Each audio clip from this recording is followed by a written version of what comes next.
கர்த்தர் இன்றைக்கு உங்களிடம் சொல்கிறார், நான் உன் வாழ்க்கையில செய்யற காரியத்தை சாதாரணம்னு நினைக்காதே. கர்த்தர் மேல் மனமகிழ்ச்சியாயிரு. அவர் உன் இருதயத்தின் வேண்டுதல்களை உனக்கு தருவார். திருப்பாடல்கள் அதிகாரம் 37:4. சில நேரம் தேவன் என்னோட வாழ்க்கையில வேலை செய்யறாரான்னு தோணலையா?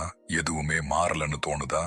ஆனா ஒவ்வொரு விதையும் மரமா ஆகிறதுக்கு நேரம் எடுக்கும். அதை தினமும் பார்த்துக்கிட்டே இருந்தா அது வளரவே இல்லைன்னு தோணும். ஆனா ஒவ்வொரு நாளும் அது கொஞ்சம் கொஞ்சமா வளர்ந்துகிட்டே இருக்கும். அதே மாதிரி இன்றைக்கு உங்க வாழ்க்கையில பெரிய மாற்றம் தெரியாம இருக்கலாம். ஆனா தேவன் ஒவ்வொரு நாளும் உங்களை கொஞ்சம் கொஞ்சமா மாற்றிக் கொண்டிருக்கிறார். நீங்க கவனிக்காத சின்ன மாற்றங்கள் ஒரு நாள் பெரிய சாட்சியா மாறும். அதனால இன்றைய அவசரப்படாதீங்க, ஒப்பிட்டு பார்க்காதீங்க.